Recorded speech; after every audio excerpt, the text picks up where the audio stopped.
I sat alone at the corner table during my cousin Andrea's wedding reception, watching my ex-girlfriend Sarah laugh at something my former best friend Jack had said. His arm draped possessively around her shoulders, wedding bands gleaming under the reception lights. Just 2 years ago, the three of us had been inseparable. Jack was like my brother, and Sarah was the woman I planned to marry. Now they were husband and wife, and my family, who had practically raised Jack, had chosen his side after he delivered his ultimatum. The betrayal cut deeper than I could express, like a wound that refused to heal. Before I tell you how my best friend stole the love of my life and turned my family against me, drop a comment letting me know where you are watching from, and hit that subscribe button if you have ever been betrayed by someone you have considered family. Jack entered my life when we were both 8 years old. His family had moved into the house across the street, and from the moment he showed up at my doorstep asking if I wanted to ride bikes, we were inseparable. He had this infectious energy about him, always ready for the next adventure, always convincing me to take one more risk. While I was more cautious and thoughtful, Jack lived in the moment. Our personalities complemented each other perfectly. My parents quickly took a shine to Jack. His home life was complicated. His father had left when he was young, and his mother worked 2 jobs to keep them afloat. Our house became his second home, a place where he could count on finding a home-cooked meal and adults who asked about his day. By the time we were teenagers, he spent more nights on our pull-out couch than in his own bed. Every milestone we experienced together. First day of high school, first time getting caught, sneaking out, first car, first heartbreak. Jack was there when my grandfather died, sitting silently beside me at the funeral, and somehow knowing exactly when to speak and when to just be present. I was there when he got into his first serious relationship, and when it fell apart 6 months later. My parents began referring to him as their second son, and he called them Mom and Dad. My sister Katie treated him like the brother she never had, always enlisting his help with homework and relationship advice. Our bond seemed unbreakable, forged through years of shared experiences and unwavering support. When we both got accepted to State University, it seemed natural that we would be roommates. College only strengthened our brotherhood. Late-night study sessions, weekend road trips, navigating the complicated world of dating. Jack was popular, always the center of attention at parties, while I preferred smaller gatherings. Despite our differences, we remained anchored to each other. During junior year, Jack went through a rough patch. His mother became ill, and he struggled to balance school with weekend trips home to help her. I covered his share of rent for 3 months without question. When he offered to pay me back after his mother recovered, I refused. "That is what brothers do," I told him. "We take care of each other." The gratitude in his eyes made me certain our friendship would last a lifetime. By the time graduation approached, Jack and I had a decade of friendship behind us. He knew all my secrets, my fears, my dreams. I trusted him more than anyone else in the world. When I met Sarah during our senior year, Jack was the first person I told about her. What I never could have imagined was that this would be the beginning of the end of our brotherhood. I met Sarah in my advanced marketing seminar. She sat across from me, her intelligent comments and thoughtful questions catching my attention immediately. With curly auburn hair and expressive brown eyes, she had a quiet confidence that drew me in. After class, I worked up the courage to ask if she wanted to grab coffee and discuss the assignment. That coffee turned into dinner, which turned into the most engaging conversation I had ever had with someone. Sarah was passionate about environmental issues, hoping to work in sustainable marketing after graduation. She had a quick wit that matched her sharp mind, challenging my perspectives while remaining open to new ideas. By the end of the night, I knew she was special. Our relationship progressed naturally and easily. Weekend hikes, study dates in the library, cooking dinner together in my apartment. Sarah brought a calm centeredness to my life that felt like exactly what I needed. When I introduced her to Jack 3 months into our relationship, I was excited for the 2 most important people in my life to meet. "So this is the famous Sarah," Jack had said, giving her his trademark charming smile. "Nathan has not shut up about you for months." Sarah laughed, immediately at ease with him, as most people were. "All good things, I hope." "The best," Jack assured her. "I have never seen this guy so happy." That night, as the 3 of us shared pizza and beer in our apartment, everything felt right. Sarah fit seamlessly into my life, getting along with my best friend, later meeting and charming my family. By the time we graduated and moved to the city together, Sarah and I had been dating for a year and were discussing our future. We found an affordable 2-bedroom apartment, and it seemed natural when Jack needed a place to stay that he would take the second bedroom. Sarah supported the idea, saying she knew how important he was to me. The three of us settled into a comfortable routine, navigating post-college life together. As I started my marketing job, Sarah worked for an environmental nonprofit, and Jack began at a financial firm. Those first 6 months of living together were some of the happiest of my life. Sunday brunches, movie nights, weekend trips to visit my family. Sarah and I talked about marriage as an eventual certainty. I started saving for a ring, wanting to propose on our 2-year anniversary. Jack was supportive, offering to help plan the proposal when the time came. The first sign of trouble appeared so subtly, I almost missed it. Jack started joining Sarah for morning runs, something I never did, because I preferred evening workouts. They developed inside jokes I was not part of. When I would come home from work, they would sometimes fall silent, as if I had interrupted a private conversation. "You seem uncomfortable with me and Jack being friends," Sarah said one night after I questioned why they had been whispering when I walked in. "Of course not," I replied, immediately feeling guilty. "I think it is great you two get along so well." I dismissed my unease as insecurity, never wanting to be the jealous boyfriend who came between his girlfriend and his best friend. Besides this, was Jack my brother in all but blood? The person I trusted most in the world. What did I have to worry about? The first concrete evidence that something was wrong came about 8 months into our living situation. Sarah had left her laptop open on the kitchen table while she took a shower. A message notification popped up from Jack. "Cannot wait to see you today. Nathan is working late, right?" My heart started racing, but I tried to rationalize it. They could be planning a surprise for me. Maybe a birthday thing, though my birthday was months away. When Sarah came out of the bathroom, I asked her casually about her plans for the day. "Just work then, probably coming straight home," she said, not meeting my eyes. "Might stop by the farmer's market if I have time." The lie hung in the air between us, but I said nothing, hoping there was an innocent explanation. That evening I told Sarah I needed to work late but actually left at my normal time. Walking into our apartment quietly, I heard their voices coming from Jack's bedroom, speaking too softly for me to make out the words. I stood frozen in the hallway, debating whether to confront them immediately or wait for more evidence. In that moment of indecision, Jack's door opened, and Sarah stepped out, fixing her disheveled blouse. When she saw me, her face drained of color. "Nathan," she gasped, "you said you were working late, and you said you were going to the farmer's market." I replied, my voice surprisingly steady despite the thundering in my chest. Jack appeared behind her, not even having the decency to look ashamed. "We need to talk," he said, as if he were the one who had been wronged. The conversation that followed was one of the most painful experiences of my life. Sarah admitted they had been seeing each other behind my back for 2 months. Jack claimed they had tried to fight their connection but simply could not deny their feelings. "We did not plan for this to happen," Sarah said tearfully. "But what Jack and I have it is just different. Deeper, somehow. Different than what we had for over a year and a half," I asked, my voice breaking. "Different than what we were building together.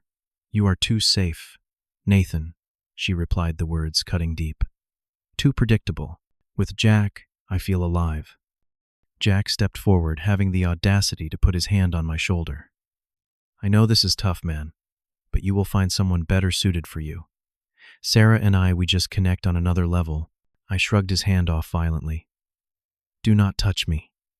Ever again." The betrayal was complete when Jack added, "We were hoping we could all be mature about this. Maybe you could find another place to stay for a while, give us some space to figure things out." They wanted me to leave my own apartment, the place I had found where I paid the majority of the rent, where I had built a life with Sarah. The audacity left me speechless. In that moment, I realized that the Jack I thought I knew, my brother, for over a decade, had never really existed. The confrontation escalated quickly. I refused to leave my apartment, telling them they were welcome to go figure things out somewhere else. Jack became defensive, claiming I was being unreasonable and that these things happen. when he suggested that Sarah and I were already having problems and he had simply stepped in when our relationship was failing, something inside me snapped. "We were talking about getting married," I shouted. "I was saving for a ring while you were plotting behind my back." Sarah looked stunned, perhaps, not realizing how serious I had been about our future. For a moment, doubt crossed her face, but Jack quickly put his arm around her. "You deserve someone who is sure about you," Nathan Jack said condescendingly. Sarah was clearly having doubts if this happened so easily. His smug attitude, the years of friendship he had thrown away, and the casual cruelty of his betrayal combined to push me past my breaking point. For the first time in our friendship, things became physical. I shoved him hard against the wall, my hands shaking with rage and grief. "Get out," I said, my voice dangerously quiet. "Both of you, get out now." Sarah started crying, claiming I was scaring her, that she had never seen this side of me. Jack used her fear as an excuse to play protector, holding her while glaring at me as if I were the villain in this scenario. "We will get our things tomorrow when you have calmed down," Jack said firmly. "Come on, Sarah. We will stay at my friend Aaron's place tonight." As they packed overnight bags, I sat on the couch, my entire world collapsing around me. The woman I loved and the man I considered my brother walking out together, united in their betrayal of me. Before closing the door, Sarah looked back. "I am sorry it ended this way," she said softly. "I never meant to hurt you." "But you did," I replied. "You both did. And I will never forgive either of you." The next day, Sarah returned while I was at work, taking not just her belongings, but several items we had purchased together. She left her key on the kitchen counter with a note. "I think what happened is for the best. Jack helps me be the person I want to be. I hope someday you will understand."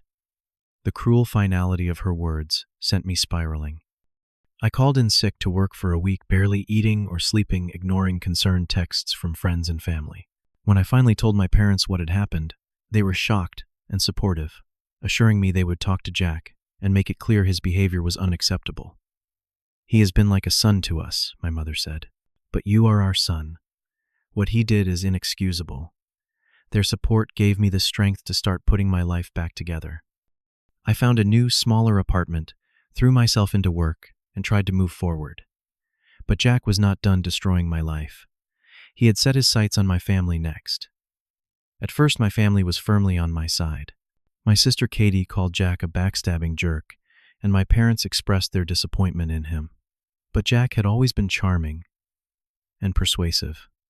He began reaching out to my family members individually, telling his side of the story, painting himself as someone who had simply fallen in love and did not want to hurt me. To my horror, my family began to soften toward him. My mother mentioned that these situations are always complicated, and my father suggested that sometimes friendships do not survive when romance gets involved. Even Katie, after meeting with Jack for coffee, came back saying that there are two sides to every story. I felt like I was going crazy. How could they even consider forgiving such a fundamental betrayal? When I expressed my hurt at their wavering support, my mother said something that revealed how effective Jack's manipulation had been. "Nathan, dear, we know you are hurting, but Jack has been part of this family for so long.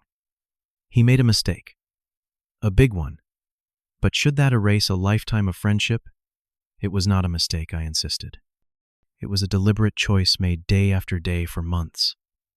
He looked me in the eye and lied to me while sleeping with my girlfriend behind my back. But I could see I was losing ground. Jack had always been skilled at working a room, at making people see things his way. Now he was using that skill against me, turning my own family into his defenders. The betrayal was expanding, morphing into something even more painful than I had initially experienced. 6 months after the betrayal, I received a text from Katie that sent my world spinning again. "Just a heads up, Jack and Sarah are engaged. They are announcing it at Sunday dinner this weekend." 6 months. They had barely waited half a year before deciding to get married. The news hit me like a physical blow, leaving me gasping for air. Not only had they betrayed me, but they were now celebrating that betrayal, enshrining it in marriage. When I called my mother to express my shock, her response left me cold. "We know this is difficult, sweetie, but life moves on. Jack has always been like family, and now Sarah will be too. We are hoping you can find a way to be happy for them." "Happy for them," I repeated incredulously. "For the two people who lied to me, betrayed me, and broke my heart. You cannot be serious. Nathan, at some point you need to let go of this anger," she said gently. "It is not healthy. Jack has apologized, and we have forgiven him." "When did he apologize to me?" I demanded. Because I must have missed that conversation. The silence on the other end of the line told me everything I needed to know. Jack had apologized to my family for hurting me, but never directly to me, and somehow that was enough for them. I refused to attend the dinner, sending a clear message that I would not celebrate their relationship. This created the first serious rift between me and my parents, who called my absence childish and dramatic. I began pulling away, limiting contact with my family, as they increasingly embraced Jack and Sarah as a couple. The situation came to a head at my parents' anniversary party 3 months later. I had initially declined to attend when I heard Jack and Sarah would be there, but my father personally called to insist. "This is our 30th anniversary, Nathan. We want all our family there. You can be civil for one evening." Reluctantly, I agreed, arriving late and planning to leave early. The tension was immediate. Jack and Sarah were being treated like honored guests, my mother fawning over Sarah's engagement ring, while my father clapped Jack on the back affectionately. Katie was taking photos of the happy couple for her Instagram. I felt like I had stepped into an alternate reality where my pain meant nothing. I managed to avoid direct interaction until dinner, when we were all seated around the large dining table. I focused on my plate, answering questions directed at me with minimal responses, counting the minutes until I could politely leave. Then Jack stood up, tapping his glass for attention, and announced that he had something important to say. My stomach dropped as he launched into a speech about family and difficult choices. "The past year has brought some challenges," he said, looking directly at me. "And while Sarah and I are so grateful for the support most of you have shown us, it is becoming clear that some wounds are not healing." The table fell silent as everyone realized where this was heading. "I love this family." Jack continued, his voice thick with false emotion. "You have been there for me since I was a kid. But I cannot keep pretending everything is okay when Nathan clearly cannot move past what happened." My mother reached for my hand, but I pulled away, unable to believe what was unfolding. "Sarah and I want our wedding to be a joyful day, not one filled with tension. So I need to ask for clarity on where this family stands." Jack paused dramatically. "If Nathan is going to be part of family gatherings going forward, Sarah and I will need to step back. If you want us in your lives, Nathan needs to find his own path separate from family events. I hate to ask this of you, but for everyone's peace of mind, a choice needs to be made." The audacity of his ultimatum left me speechless. He was asking my family to choose between their son and the man who had betrayed him.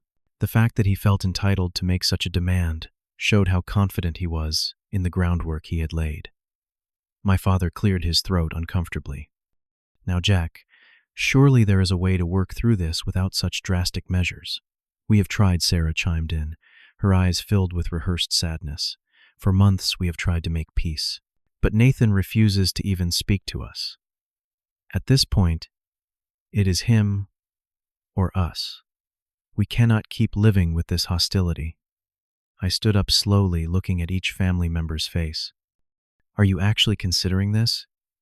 He steals my girlfriend, lies to me for months, never apologizes, and now delivers an ultimatum to my family, and you are debating it." The uncomfortable silence told me everything I needed to know. I walked out without another word, ignoring my mother's pleas to stay and talk it through. The next morning my father called. His voice was heavy, with what he probably thought was wisdom, but sounded to me like betrayal. "We love you, son. That will never change. But after a lot of discussion, we think it might be best if we all take some space.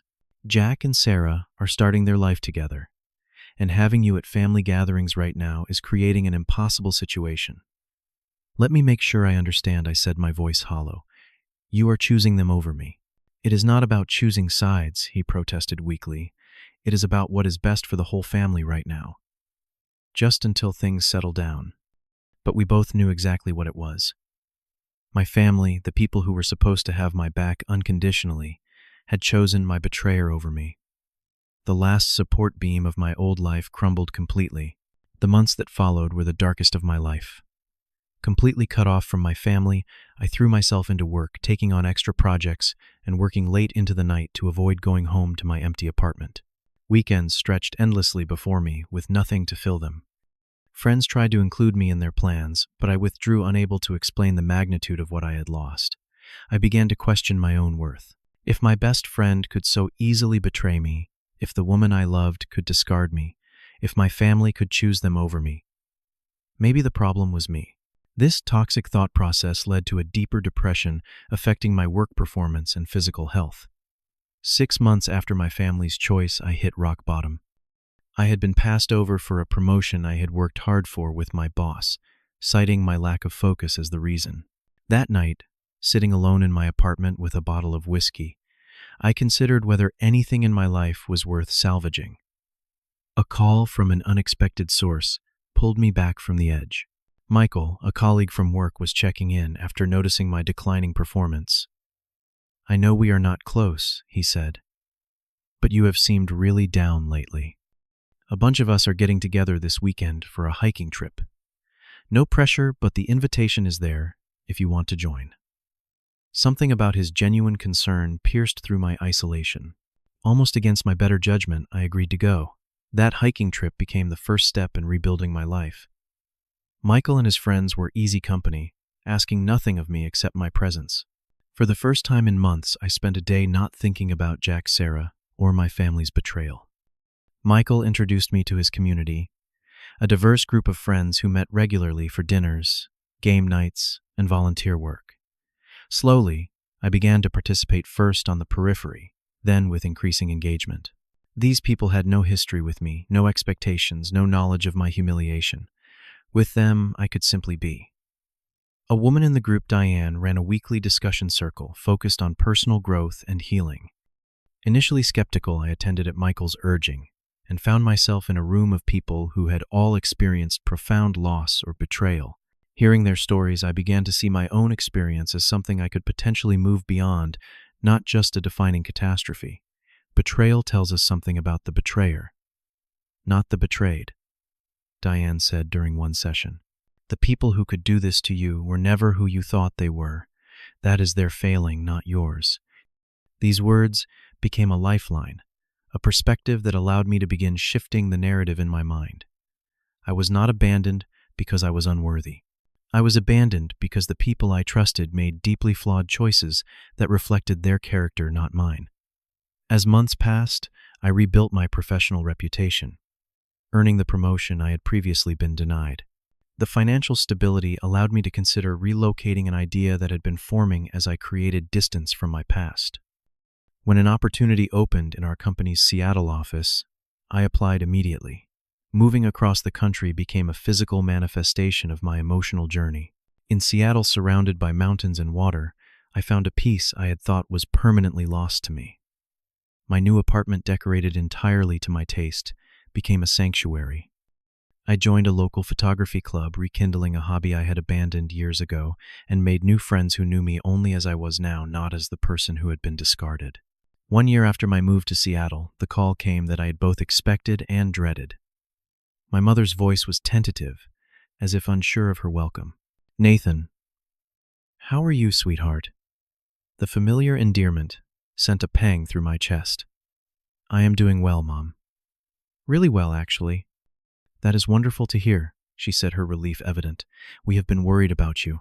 "Have you?" I asked, unable to keep the edge from my voice. A heavy sigh came through the line. "We deserved that." "Nathan, I am calling because things have changed here, and we owe you an apology. A real one." She explained that Jack and Sarah's marriage had crumbled spectacularly after just 10 months. Jack had cheated on Sarah, with one of her friends using the exact same tactics he had employed with her. When confronted, he had been unapologetic, telling Sarah that monogamy was never really his thing and that she should have known what she was getting into. The way he treated her, it made us see everything differently, my mother admitted. The things he said, his complete lack of remorse, It was like we finally saw the person you had been trying to tell us about all along. Sarah had moved back to her parents' home in another state. Jack, facing social consequences for the first time, had attempted to maintain his standing in my family, but found their doors finally closed to him. "We were wrong," Nathan, my father said, having joined the call. "Terribly, inexcusably wrong. We let Jack manipulate us, and we failed you when you needed us most. I do not know if you can forgive us, but we wanted you to know that we understand now, and we are deeply sorry." Their apology was sincere, but came far too late. The damage had been done, trust fundamentally broken. I told them I appreciated their call, but needed time to process everything. In truth, I felt a complex mixture of vindication and lingering hurt. They had needed to see Jack's true nature firsthand to believe what I had told them all along. Over the following months, we began a careful reconciliation. I allowed them to visit me in Seattle, showing them glimpses of the life I had built without them. They met my new friends, saw my success at work, and witnessed the person I had become in their absence. My relationship with my family would never return to what it once was. The betrayal had permanently altered our dynamic, creating boundaries where none had existed before. But we were finding a new way forward, one based on hard-won understanding and respect rather than blind obligation. As for Jack, he eventually reached out via email, a half-hearted attempt at reconciliation that revealed he still did not grasp the magnitude of his actions. I never replied his message, sitting in my inbox, as a reminder of the person I had once mistaken for family. The most unexpected development came 6 months after my parents' apology when Sarah contacted me through LinkedIn. Her message was lengthy and raw, acknowledging her role in the betrayal and detailing the painful lesson she had learned when Jack did to her exactly what they had done to me. "I am not asking for forgiveness," she wrote. "I do not deserve it. But I wanted you to know that I understand now what I put you through, and I am truly sorry. The pain of betrayal is something I would not wish on anyone, and I inflicted it on the kindest person I have ever known." I sat with her message for days before responding simply, "Thank you for the apology. I hope we both find healing."